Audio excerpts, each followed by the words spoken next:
Hello everyone, welcome back to my first video on the CJ Talks Movies channel.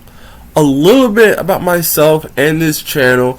I have been a film lover ever since my childhood.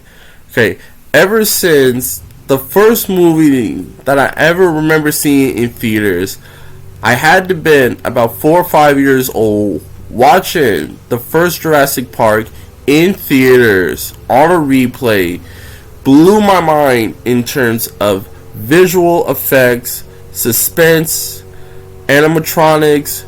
The first Jurassic Park movie changed my life, and since then I've been a fan, a lover of movies pretty much my entire life. I grew up on Pixar and just old school Disney movies. In middle school, I finally found my film passion in horror films, and over the last 10 years, comic book movies have really taken a threshold on my film life. And so now, I'm starting up this film channel. I'm going to be breaking down a lot of trailer reactions. You're going to see a whole lot of film reviews. I'm going to try to bring on some special guests, some friends, some colleagues, people that I know who are into the same movies as I am. And today, my first video, the first reaction on the CJ Talks Movies channel, is going to be my 10 favorite horror movies in the last 10 years. Like I said, horror movies have been a part of my life ever since I was a child. The first horror movie that I ever watched was Jaws, directed by Steven Spielberg. I had to have been about 4 or 5 years old, and that movie really changed my life. Not just from a personal standpoint, but from an intellectual standpoint. For years, I always thought Jaws was just a monster movie. But then after rewatching it in my middle school years, I realized Jaws is a top 10, maybe even top 5 all-time great film. Me personally, it's the best movie I think I've ever watched, especially as a horror fan. And so today, my first video is going to be on my 10 favorite horror movies of the modern era.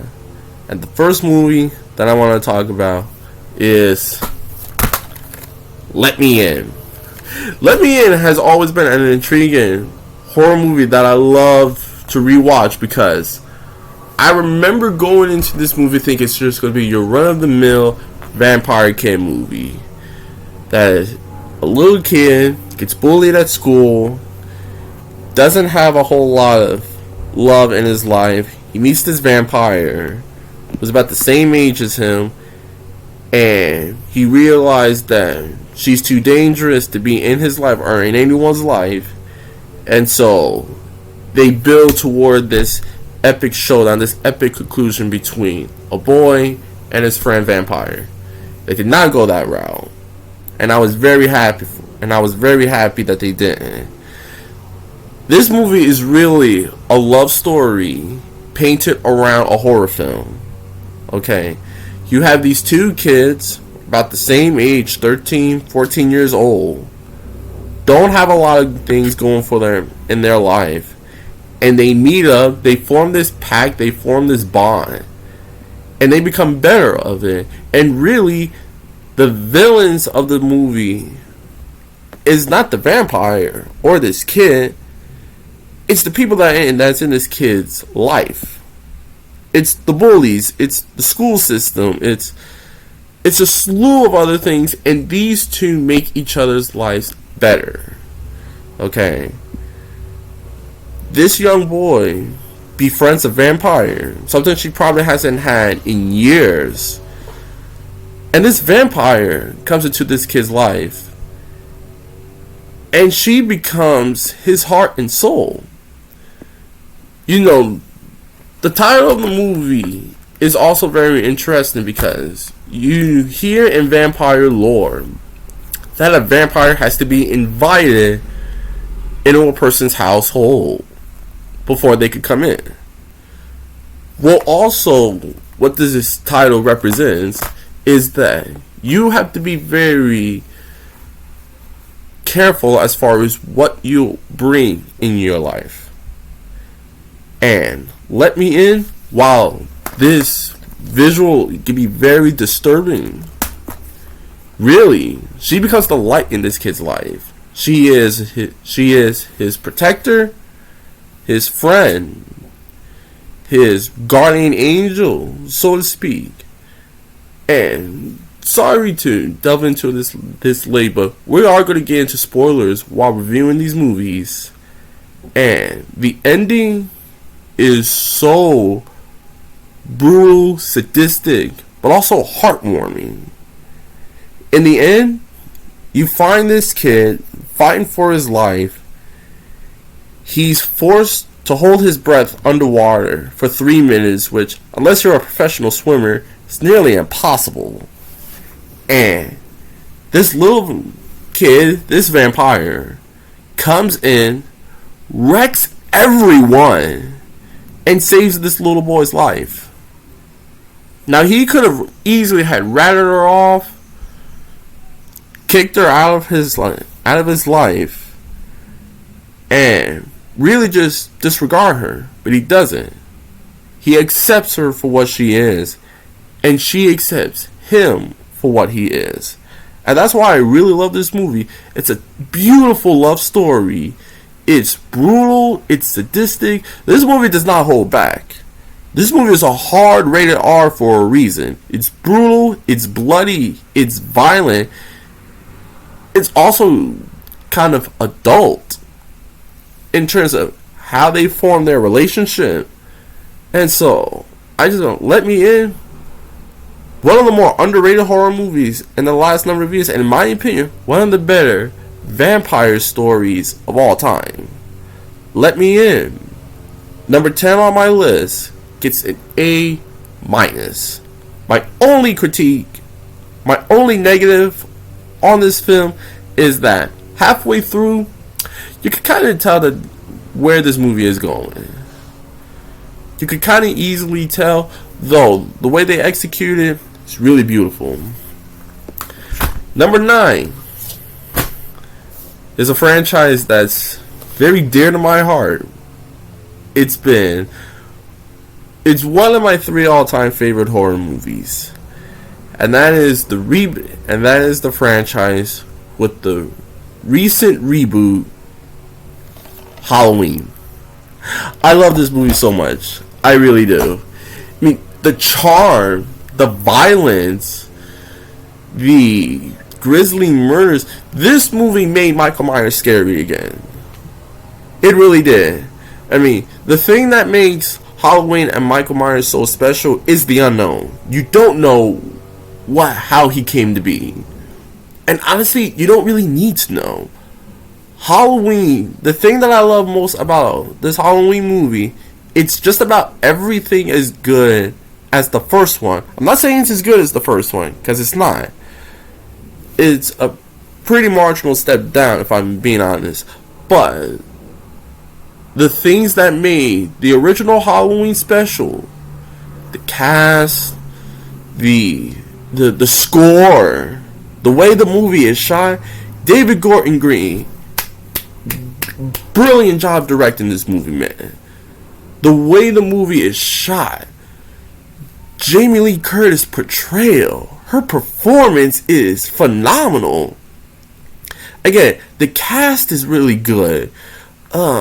Judy Greer is excellent in the movie. The kids, a little left to be desired, though. There is this one relationship midway through that I thought was really charming, was really sweet. It just sucks that the way that the relationship ended as soon as they get on screen, but I'm sure you guys know what I'm talking about. Halloween, again, the thing that makes the original and this one special to me is the unknown. What is Michael Myers? Where did he come from? And you don't need to know. You really just don't need to know. And while the ending had me a little left to be desired, the first 3/4 of the movie thought was excellent. The cast was brilliant. The twist wasn't unnecessary. The twist was very unnecessary. But the whole fake Dr. Loomis wanted to preserve Michael Myers' life rather than try to incarcerate it. Thought that was a little too cheesy, but I love this movie. I think it gets a little bit too much hate because people felt like it's copying off of the first one. I disagree. They do things that are very similar to the very first one, but I thought the charm, the atmosphere was scary. The brutality was intense. And again, I thought this movie made Michael Myers scary again. This movie went back to Michael Myers' roots. He's not just a psychotic killer, he is a force. He is a force of evil that could wreck a whole town in an instant. Even when he's been locked up for 40 years, you could still feel the stranglehold that he has on this town, and I absolutely adored it. Halloween, this one is probably my second favorite of the franchise, right behind the first one. But Halloween, if you're a fan of the original, watch this one, because this one will bring you back to the 78 classic, which, like I said, is one of my 3 favorite horror movies of all time. Halloween, to me, gets an A-. Again, only real knock on it, the twist I felt was very unnecessary. The whole fake Dr. Loomis thing. Number 8. I don't understand. You see, horror movie fans or real horror fans confuse me sometimes. Now, like I said, I've been a fan of horror movies since I was a child. And there are certain horror movies that always just pique my interest. I'm not just basically run-of-the-mill slasher movies, okay? Yes, I love Halloween, but Halloween is a different form of slasher, okay? Psycho is another all-time favorite, but it's a different form of slasher movies. Me, the type of horror movies that I love are intense psychological thrillers. I love The Shining. It's my all-time favorite horror movie. I love The Blair Witch Project because of that intense psychological isolated atmosphere. And this next movie that I'm about to talk about embodies that. And that is The Babadook. Mr. Babadook. Now, a lot of people are going to read the title of this one and be like, oh, it's a monster movie. It's not a monster movie. It's not even close to being a monster movie. If you thought Jaws had very little of the shark, this movie, The Babadook, has very little to do with the monster. The monster is in, maybe 10 minutes. If that. This movie is all about how you deal with grief. And how you deal with intense and emotional stress. And that's what I loved about this movie. This movie is really, you could rank this movie as an all-time great horror movie or an all-time great drama. But I think it's a perfect mismatch of both. You have Jennifer Kent, phenomenal director. Boy, did she knock this one out of the park. And man, what's this girl's name? Miss Essie Davis. Oscar-worthy performance. She absolutely killed this movie. She was so good. So heartbroken and just shattered and just overtaken by grief. She loses her husband the same day her son is born. And then you have this overly emotional kid who's way bananas. This mother, excuse my language, has had to go through hell trying to raise this kid while also dealing with the fact that he was born on the exact same day as her husband's death. How in the world do you cope with something like that? And then you add this monster that feeds off of negative energy and your fear. Again, Jennifer Kent, phenomenal job directing this movie. This movie it pretty much has everything that I love in a horror movie. You got a great director. Great directing, check. Great performance, check. Great cinematography, check. Great atmosphere, check. This movie, outside, I would have liked to see the Babadook more. I would have liked to see the monster a bit more. But the ending will shake you off your boots. This movie really is a work of art. And if I were a film student, or if I were to be a teacher at a film class, and I wanted to show my students one of the better directing aspects of horror movies, I show them this. Because this movie really is a work of art. And severely underrated. Again, like I said earlier, I don't really get a lot of horror fans who just want to see the monster and just want to see a bunch of jump scares and loud music. Like, that's not what makes real horror. Real horror comes from the unknown, comes from your mind. How do you project things? It's not always about what you see, because a lot of times what you ultimately see isn't ultimately as scary as what you don't see. Okay, so I feel like a lot of horror fans kind of lose their imagination when it comes to horror movies. They just want to see everything. Like, that's not real horror. That's not real horror. Again, real horror comes from up here. It's how you visualize it. And it's how these characters are portrayed. Okay? If the characters don't feel afraid, okay, if the characters themselves can't project what is actually being seen, then the audience aren't going to feel that.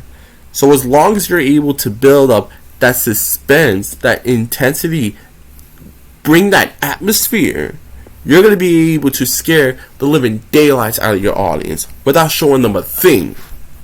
And so, the Babadook, if you love real horror, art-class horror, suspense horror, psychological, the Babadook is a must-watch.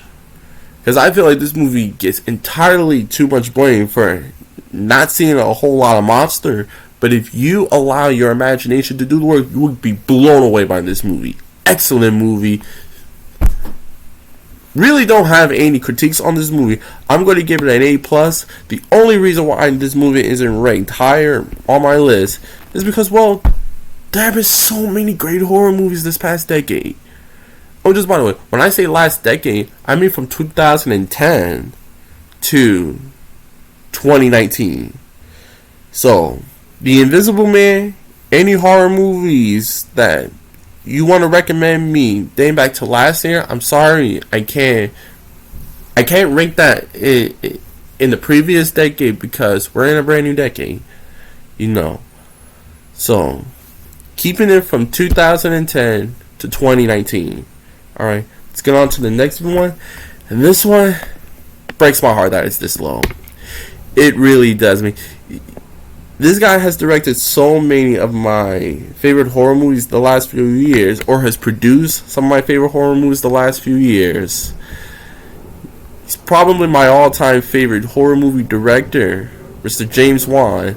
And really the first movie that I saw of his that I thought really popped was Insidious. I freaking adore this movie to absolute pieces. Yes, I know it's kind of counterproductive by what I said in the previous review, The Babadook. Insidious does show you a whole lot. It's a lot of jump scares. But the difference is between this and something like Annabelle is that here the jump scares are earned. You spend time with this family.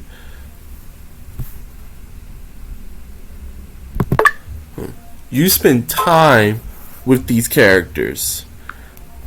Okay, so this movie really takes its time for you to really get into the world and get into the lives of this family.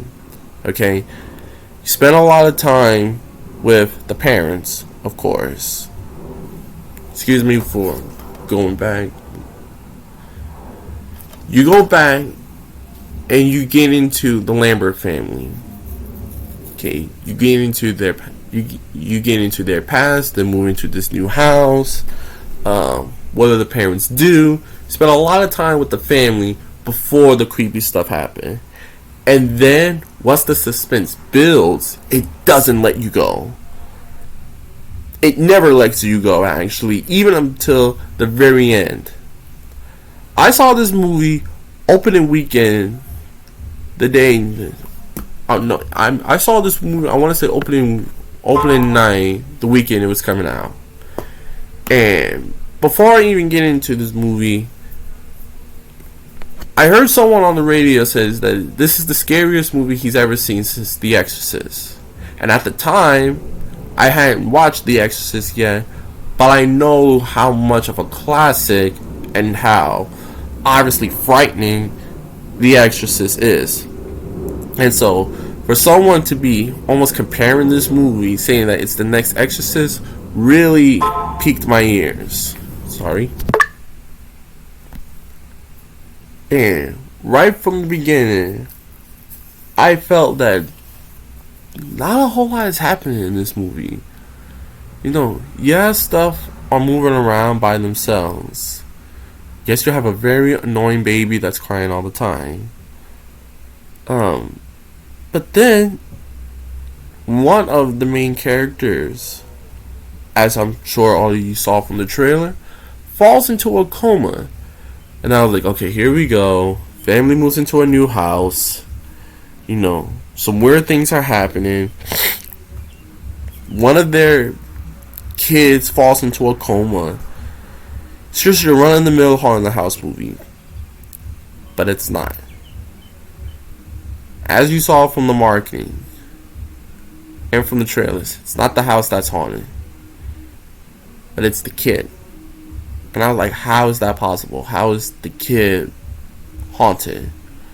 Well, this movie, similar to how Halloween, the reboot Halloween, takes a lot of the great things about the original Halloween and applied it to its own movie.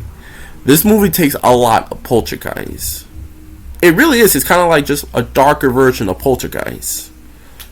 Poltergeist, same, very similar plot. You know, you had a family move into a new house. 3 young kids. Sorry.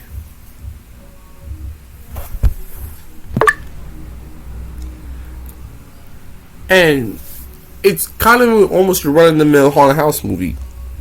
But the biggest difference is that in both Poltergeist and in Insidious is that the kid wanting to be abducted is a bigger part of the story than the actual house.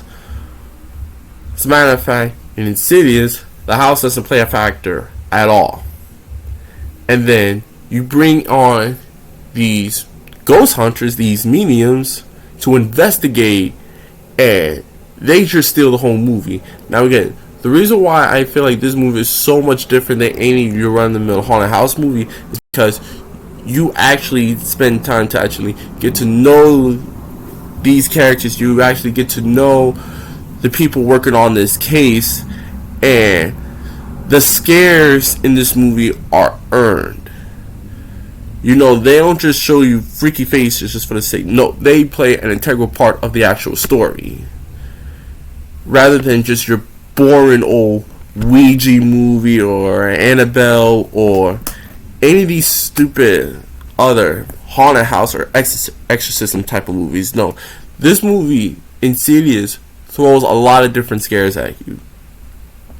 Yes, it kind of hits you with the haunted house feel, but you get into astral projection. It's a possession movie. In some ways, it's a creepy kid movie. Insidious just throws a lot of different scares at you. Is it a haunted house movie? Is it a ghost story? Is it a possession movie? Is it a demon movie? It throws so many different things at you, but overall, it is just a good, fun time as a horror movie. I try to watch it at least once a year. It used to be a Halloween tradition that I would pop in Insidious. It'd be one of the first horror movies I would rewatch, and it's just so much fun. It really is. I mean, are the characters great? Not really. The medium is played by Lin Shaye, Lee Whannell, and one other guy. I'm sorry for going back. I should have made notes on this. Again, the score. Just bone-chillingly scary. I mean, I remember leaving the theater, and that score was still just, giving me the chills. The piano stomping. I think there was a violin in this film. This movie is just overly creepy with the score. And the demons, the ghosts, it's just like, my God, this is not going to be an easy movie to sleep through the night. And it wasn't. Okay. This movie chilled me to just about every core in my body. And again, like I said, it's just one of those fun, exuberant horror movies. It's like the modern day Poltergeist, basically. If you love Poltergeist, if you love the original Poltergeist, you would love this. Okay. Insidious, it's just a fun movie, and I adore it to so many levels. I'm going to give it an A-, just because the characters could have been better. But, like I said, this movie is just so much fun. So much fun. Next, I'm sure it's a movie that's going to be a lot higher on a lot of y'all lists. I really enjoyed the movie. I think it's great. I think it deserved its Oscar nomination. I think this director is really up and coming. But, and I know people are going to say, well, it's not just a great horror movie, look how important it is. And I get that. But I just like grading horror movies on a curve, not just how important they are. And so, my number 6 ranked horror movie is none other than Get Out. Get Out was a movie that I knew coming into had the potential to be something special. And I know it was going to have some racial equality, some racial message towards it. But me, honestly, I didn't really care. I just knowing Jordan Peele, his background being in comedy, and having this being his first directorial movie, his first film, I'm like, okay, let's see how this is. I love the trailers, looks great. Daniel Kaluuya, great actor. Let's see what he's got. And boy, did Jordan Peele knock this out of the park. He was phenomenal. His directing stole the whole movie. I mean, yeah, it's scary to a certain degree, but it's also funny. It's lighthearted. Like, it's not just a supernatural horror movie. It's also kind of like a dark comedy. Because the jokes in this movie, I'm just like, wow, I did not expect this movie to be as funny as it was. Especially with Lil Ray Howard, playing a supporting role in this movie. This movie is just freaking phenomenal. It really is. And again, I don't want to get beaten over the head by how important the message is, because believe me, I get it. This movie came out in the smack dab of racial inequality, Black Lives Matter. But again, I never really wanted to get into this movie with that overlining message, because I know how important it is. But again, I don't like I just like grading movies on curve. I don't like just grading a horror movie based on how important it is. And believe me, like I said, I get it. And Get Out is a great horror movie. It's phenomenal. Okay, if you love modern horror, if you really want to see where the future of horror movies is going to be like, watch this movie. Because this movie will blow you away. And the twist, never saw coming. Never saw coming. I mean, maybe I'm just blind when it comes to... And so, in conclusion, Get Out. I understand the hype. I totally get why this movie is as a critical darling. Again, it's in my top 5. So it's not like I'm just completely ignoring this movie. Again, I don't want to just rate it as how important. I just want to rate it by how good it is. And it's a great horror movie. If you feel like it should be higher, have at it. Jump down in the comment section below and let's move on to the next movie. Number 5. You all saw the trailer yesterday. We all know how much 2020 was a crap fest. This movie, well, its sequel, is literally just a week, 2 weeks away from being released. The first movie I thought was a hit, both critically, financially. I adore this guy, both on screen and behind the screen. Much like Jordan Peele, he kicked it out of the park with his first directorial movie debut. John Krasinski, A Quiet Place. A Quiet Place, man. I don't feel like people give it the credit that it really deserves, because they just kind of view it as a monster movie, but it's not. It really isn't. The thing that I love most about this movie, and as well as most movies, is it's not about the monster. It's how the people deal with their certain situation. That to me is real horror. Okay? It's not just about the monster. It's not even entirely about the situation. It's about how they deal with it. It's about how they persevere. It's about how this situation affects them. That's horror. That's real horror right there. And A Quiet Place embodies that from every end. It's funny that when I first saw the trailer to the first A Quiet Place, I thought it was a Nightmare on Elm Street, prequel or something. With the long nails coming down the wall. But I'm like, no, it's a monster movie. It is going to be a deep psychological monster movie. And boy, did this movie deliver. From the opening shot, I felt what their characters were going through. Being trapped, being isolated, being stuck. You're just going out to the store looking for supplies. And at a moment, a hiccup could kill you. Just a bad footstep could end you. Forget a toy. Forget something dropping. Anything, a single mishap could end your life like that. And A Quiet Place, it makes Don't Breathe look like a carnival ride. This movie is so intense and nerve-wracking and just overwhelmingly scary. I showed my girlfriend this a couple of months ago, and she absolutely loved it because how deep and psychological this was.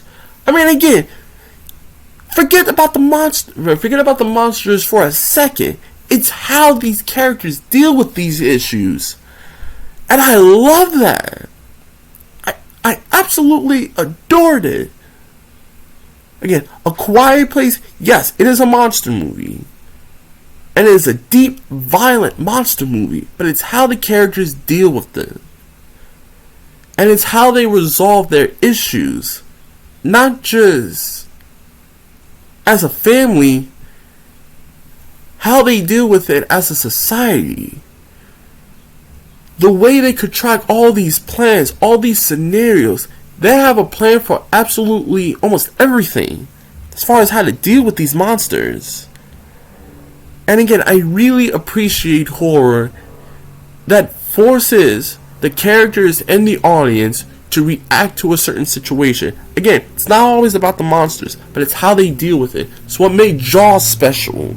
It's what made The Shining special. It's what made The Exorcist special. How do you deal with these? How do you deal with it? And the way this movie projects these characters is absolutely brilliant. John Krasinski and Emily Blunt knocked it out of the park. These two kids, Noah June and Melissa Davis, who, by the way, this girl, otherworldly talented. No, the whole sign language, her facial expressions.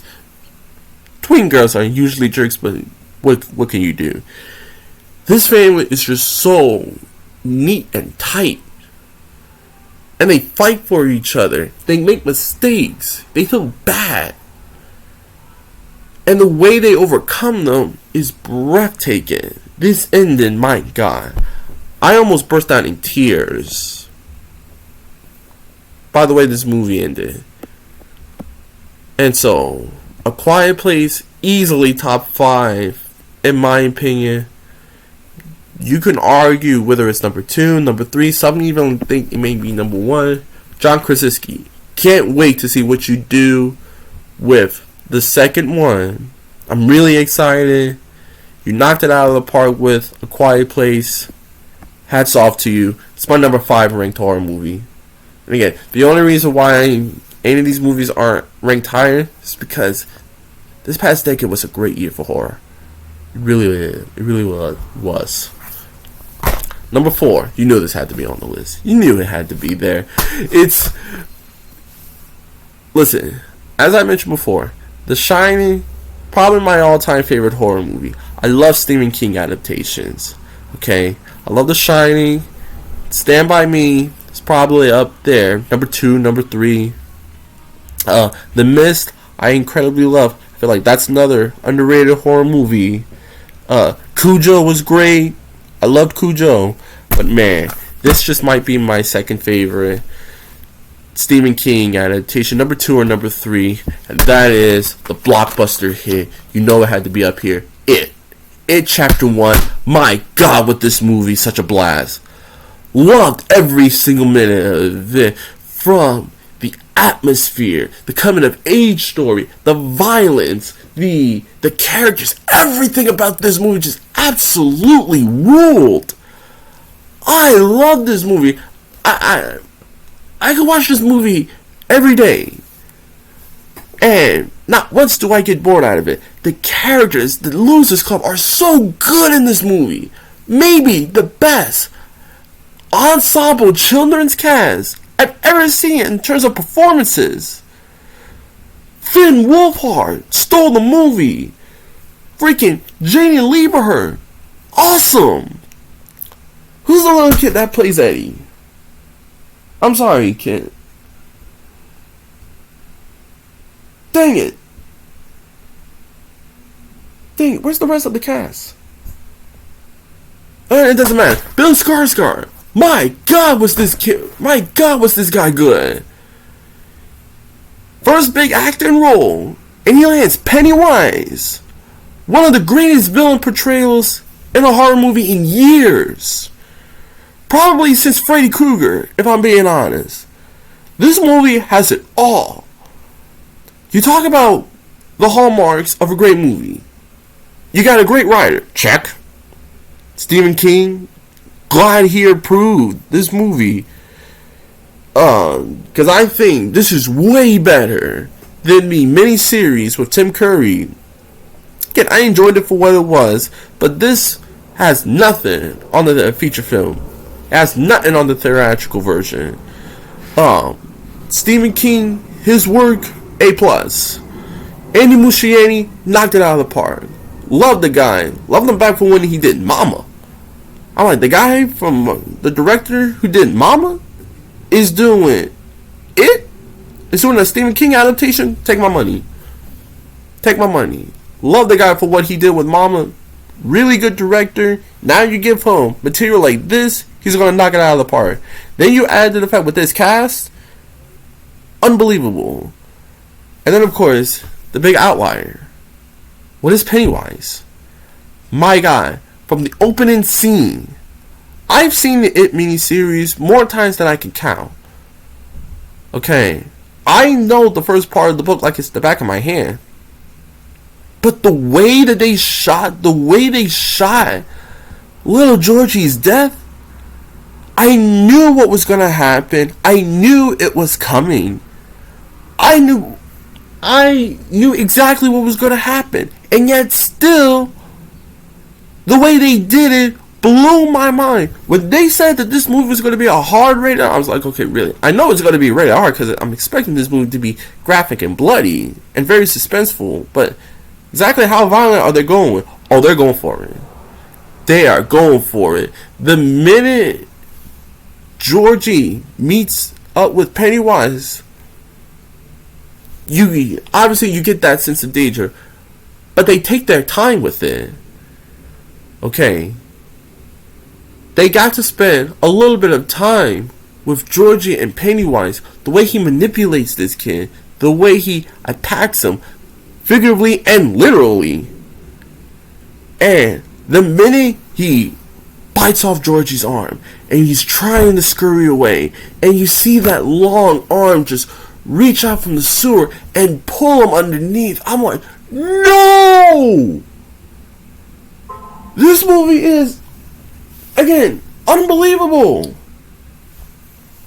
Again, I love this movie to death. And the thing that really intrigued me about this movie, it wasn't just the fact that it's a great horror movie, it's a great coming of age story. I remember saying after the first movie that this movie reminds me a lot. This movie has a lot of Stand By Me meets Nightmare on Elm Street. That was my comparison going into this movie. I mean, after watching it, excuse me. Where you have young kids going on a grisly adventure, but their target, something far being way more dangerous than their belief. You have a supernatural figure that is almost immortal. It comes from beyond time and space, and it feasts on fear. What was Freddy Krueger based on? Fear. And so you have these kids facing an impossible situation with no backup, no support from the police, from other people in the neighborhood. It's literally just this bunch of 12, 13-year-old kids fighting off this demonic entity that takes in the form of what they're most afraid of. And then you add to the fact you got probably the worst gang of bullies in the history of bullies. I mean, the kids that play the bullies in this movie are phenomenal. I thought the bullies in Let Me In was bad. They make them, the bullies from Stephen King's It, makes the bullies in Let Me In look like a bunch of, Capper Patch, look like a bunch of cupcake kids. And so, you have this tight-knit group, the Losers Club, having to deal with issues back at home. You had Billy going through the grief of his younger brother, trying to find him, or at least try to solve his death, his disappearance. And that's another thing I love about this movie. They set you up from the beginning that rather than these kids being dead, they're missing. So the suspense level of maybe these kids are alive, even though we the audience know they're not, they're gone. It builds that suspense of, well, are they? At least for the characters. And so that's another element of this movie that I absolutely adored. This was my number one film of 2017. The only regret that I have with this movie is that I wish I had saw it on opening day. or opening weekend rather. I waited months. No, I waited weeks to wait to see this movie in theaters. And boy, did I love every minute of it. Breathtaking. It's fun. It's funny. It's scary. It's got that coming of age vibe that I love. Like I said, the cast is terrific. The performances are really good, are really solid. Pennywise, Bill Skarsgård knocks it out of the park. Again, probably the best villain portrayal in a horror movie since like Freddy Krueger, easily, or maybe Candyman. Tony Khan as Candyman. But this is you knew this had to be a top 3, top 4 horror movie for me. I love every minute of it. It only gets better the more times I watch it. And so, yeah, It Chapter 1 gets an A+. For me, it's almost a 10 out of 10. I love this movie. Has almost no issues. Yeah. Going on to the top 3. The cream of the crop. The best of the best. And you know, this movie, I had heard so much hype around it. I was very intrigued by the trailers. I thought it looked something new, something fresh, a horror movie, a type of horror movie that we haven't gotten in so long. You know, we've seen horror over the last number of years shell out really good material. No, like I said, in my opinion, the 2010s have been one of the best years for horror. For me, it's the 70s is still the best, then the 60s, then the 80s, then the 2010s. And maybe if I rewatch more horror movies that I missed from the 2010s, it might be better than the 80s. Maybe. But number 3 is a big part of it. It's a major part of it. For a lot of people, it's their number 1. For me, I have it at number 3. Critically speaking, probably the best. But man, I know sad movies are movies too, but there are certain horror movies that I want to have a good time with and not have my brain and my heart melt. And that is exactly what Ari Aster did with Hereditary. This movie blew my mind. Blew me away the first time I watched it. And like I said, I've been a fan of horror movies since I was a child.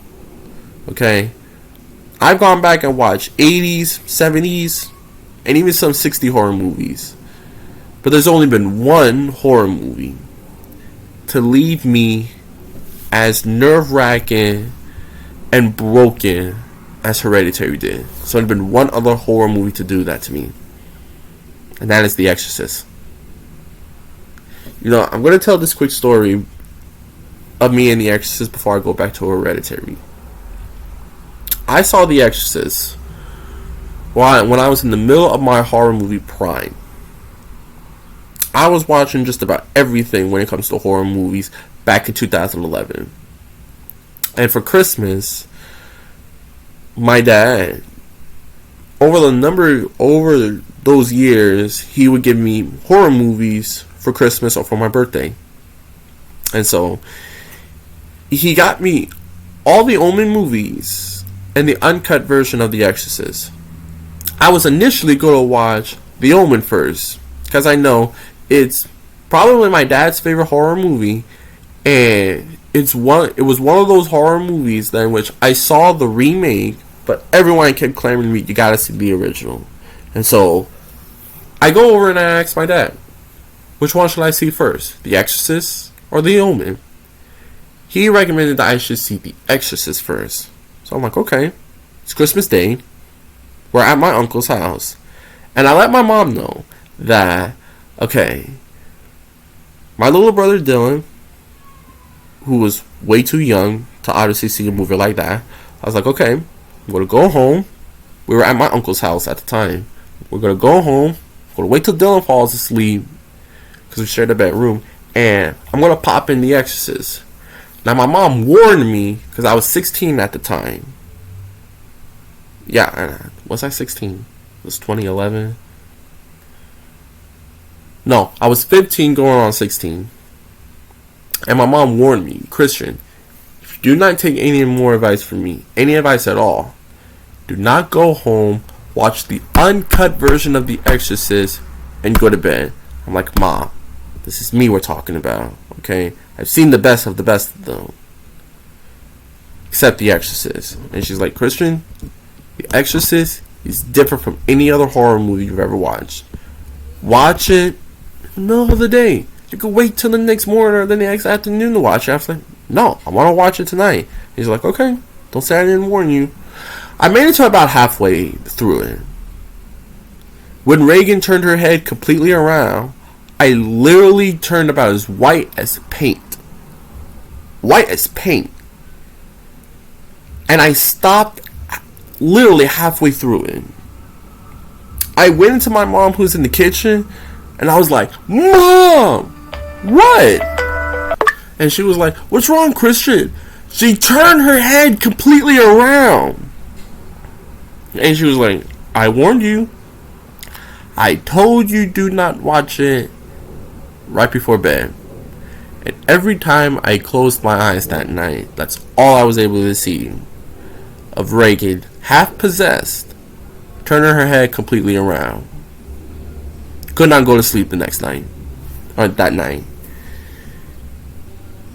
That was the only horror movie that I ever watched where I literally felt unnerved. Except Hereditary. This movie blew me away from so many different outlets. From the trailers, it felt a lot like a possession-ish type movie. And it is to a degree. But the better comparison that I think Hereditary belongs with, it does have an Exorcist feel to it. It definitely has the Exorcist. It definitely has its similarities to The Exorcist. But to me, it's more like Rosemary's Baby. And Rosemary's Baby blew me away just as much as probably The Exorcist did. Not in terms of visual scares, but more psychological scares. Because Rosemary's Baby doesn't really show you a whole lot, and Hereditary really doesn't show you a whole lot. But where these two movies are very similar is that cult status. The feeling of being watched, being manipulated, being plotted against. The Exorcist has a feel to it in that manner, but not like Rosemary's Baby. And so, I compare Hereditary. It's like a perfect mixture of The Exorcist and Rosemary's Baby. Where it's similar to The Exorcist is the fact that it is a possession movie. It is a satanic movie. And it is a family drama in that regard. But in terms of the way it manipulates its characters, it's more like Rosemary's Baby. And the twist, well, not really a twist, but the ending, shocking. Very shocking. And the fact that, spoiler alert for Hereditary, the fact that it pulls a psycho halfway through the movie. I mean, when the little girl's head went, I literally just sat there and felt like, what in the world just happened? And you follow the young boy home, and he witnessed what he has done. And you just get that feeling of unrest, of uneasy. You're hoping that this was a nightmare, that this was just an accident, and it wasn't. And then you have, I haven't even gotten to this girl yet. Excuse me. Again, sorry for the interruptions. And then you have Toni Collette given an Oscar-worthy performance. And you see the disaster that she had not necessarily brought her family in, but the way kind of her family kind of created this whole nightmare, and seeing how her character deals with it. Like I said, real horror is not just about what you see, it's about how you deal with it and what these characters go through. The poster says it itself. They say it's this generation's version of The Exorcist. I believe them. I wish I had seen a movie like this before I had seen The Exorcist, because this movie blew me away in more ways than one. The performances are A+. Ari Aster knocked us out of the park. This movie broke me physically and mentally. And it's not a movie that I rewatch that often. I watch it here and there. But man, this movie is special. It really is. And again, the only reason why this movie probably isn't number one is because I feel like the other two are not only just as good in terms of quality, but they're more rewatchable. Again, broken movies are movies too. This movie didn't just broke me. It's special. And if you love horror, if you love old school horror, this is a movie for you. Hereditary. I highly recommend it. It's phenomenal. I give it an A+. And yeah. Now let's move on to the next one.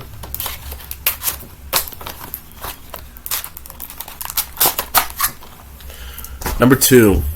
Now let's get a little bit more lighthearted. Well, not entirely lighthearted, but I mentioned how It Chapter 1 is one of my favorite Stephen King adaptations. This is right up there. It might even be better. I love this movie. I'm just going to get on with it. Dr. Sleep. Dr. Sleep, man, is this a special movie. Ewan McGregor. You got Rebecca Ferguson.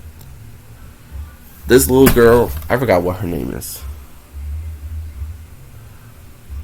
Kylie Curran. If I mispronounce your name, sweetheart, I'm sorry.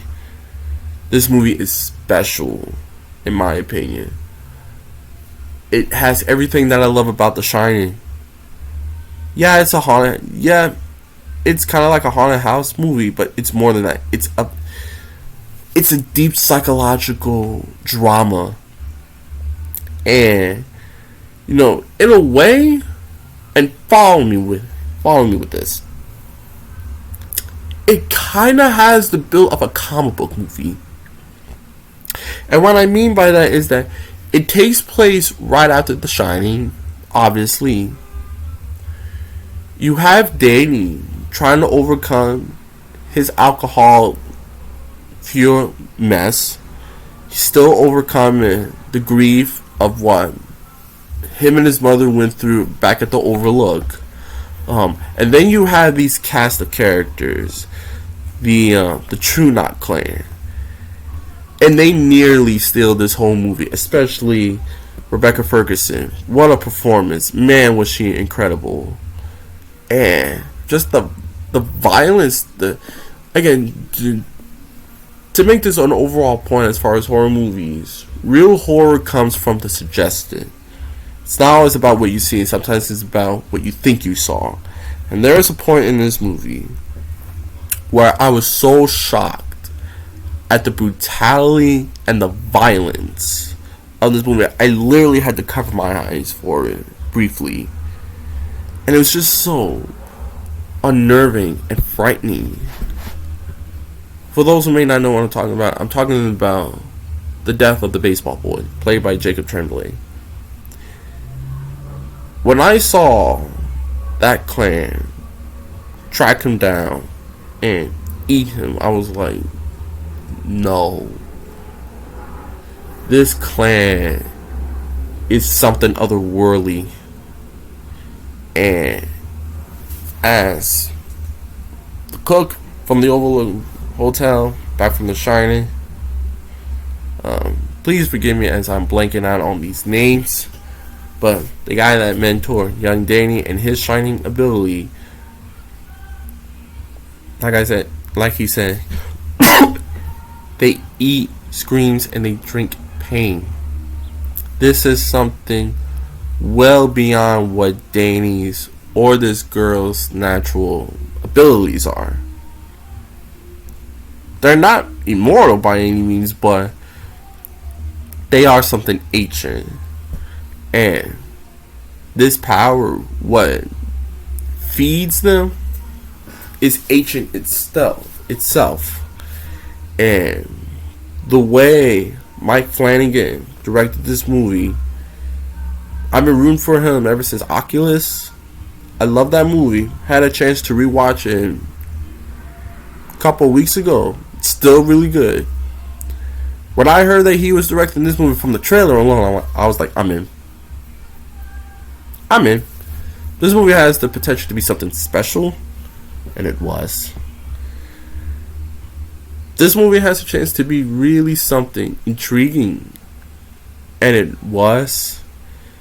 People say, "Oh, it's just ripping off The Shining." It's very similar to The Shining, but it's also incredibly different. The Shining gives you so many different types of scares. Is it a haunted house movie? It is. It's a ghost story. It is. It's a possession movie. It is. Is it a psychological thriller? It is. Is it claustrophobic? Yes. The Shining gives you so many different scares compared to any other horror movies. With Doctor Sleep, it's kind of like it's the perfect aftermath to other horror movies, particularly The Shining, where The Shining, at the end of the day, leaves you with a lot of questions. This answers a lot of those questions. And for people that say, do I need to watch The Shining in order to watch Doctor Sleep? You don't have to. If you don't want to watch The Shining before you get into Doctor Sleep, I would recommend that you should, but it's not good. It may change your perspective, but it's not going to change your viewing, if that makes any sense. So, I would highly recommend you watch The Shining before Doctor Sleep, but do you have to? Not necessarily. Because I feel like this movie basically gives you all the plot points of The Shining without really having to watch it. And it gives you so much more in terms of this world, in terms of this universe. And it sucks that this movie didn't do that well in the box office. I thought it was phenomenal. It's my favorite movie of 2019, believe it or not. I love this movie. And I rewatch it every time that I see that it's on. It's a special movie for me. And who knows? Maybe much like The Shining, this movie becomes an all-time classic. But who knows? We shall see. And last but not least, my number one favorite horror movie of the last 10 years. It's none other than James Wan's classic, The Conjuring. The Conjuring and I have a very interesting backstory, because I was still on the Insidious bandwagon. I still felt like that was James Wan's best movie. But then I started rewatching The Conjuring again and again and again. And I really just watched it every time it was on TV. And I remember watching this movie one day, I believe it was on Halloween. Collider Movie Talk did a film commentary on this movie, and I literally watched that and The Conjuring back to back at the exact same time. And I truly found myself by just thinking how special this movie is. Everything that makes a great movie is in this movie. You got great writing, check. Great cinematography, check. Great cast, check. Great villain, check. Great story, check. This movie has it all. It's not just a great horror movie, it's a great movie, period. The way the movie is shot, the characters, freaking Patrick Willis and Vera Farmiga steal this whole movie. And yes, wow, the parents, the couple of the main storyline are terrific in their own right. I don't feel like they had the exact same chemistry that Patrick Willis and Vera Farmiga had. That's why this movie is a little bit of a step down for me. But outside of that, this movie is terrific. This movie is scary as hell. When I saw that this movie was rated R, I'm like, what is it rated R for? There's no real violence. There's no, I would say, graphic imagery. It's just scary. This movie throws so many different type of scares at you. Is it a haunted house movie? Yes. Is it a possession movie? Yes. Is it a supernatural thriller? Yes. This movie throws so many different scares at you. And the kitchen sink. James Wan, congratulations, man. You're one of, if not the best horror directors in the modern era. You really are. Saw, terrific. Insidious, know how much I love that movie. The Conjuring, A+, man. You're not just a great film director in terms of horror movies, you're a great film director, period. And I look so forward to really any one of your projects, any one of your films. And I could almost promise myself I'm going to be there. And a lot of it is because of this movie. The Conjuring is such an old school horror movie. Such an old school. It's got that 70s type of feel to it. It's frightening for all the right reasons. It's deeply psychological. I mean, this movie, it has so many great things for a horror movie fan. It's a great haunted house movie. It's a ghost story. It's a possession movie. It's got it all. It's a thriller. The Conjuring, man. If you don't think this movie is one of the 3 best horror movies in the modern era, something must be wrong. And like I said before, this decade, the previous decade was a great year. It was a great decade for horror movies. And there's so many great ones. But The Conjuring, man, it's almost like in a class by itself. There's really only a handful of horror movies in this era that I say could even remotely touch The Conjuring. And that's probably just it and Doctor Sleep. Oh, and of course Hereditary. But other than that, this movie almost belongs in a class by itself. And I'm going to rewatch this many times in the future. James Wan, man, you keep doing you, bro. Because when it comes to horror, you got that locked down. There's no one, I think, in this era that could touch James Wan when it comes to horror movies. But that's my list, everyone. I appreciate you guys watching and following along with me as I talk about some of my 10 of my favorite horror movies in the modern era. Please be sure to like and subscribe to not just CJ Talks Movies, but CJ Talks Sports, where I do breaking news updates. I primarily focus on the Giants, but I'm going to be uploading more Nick content. I appreciate your time. Again, please be sure to like and subscribe. Comment down below. Let me know what are some of your favorite horror movies of all time. I'm Christian Jones, and I'll see you guys next time. Bye-bye.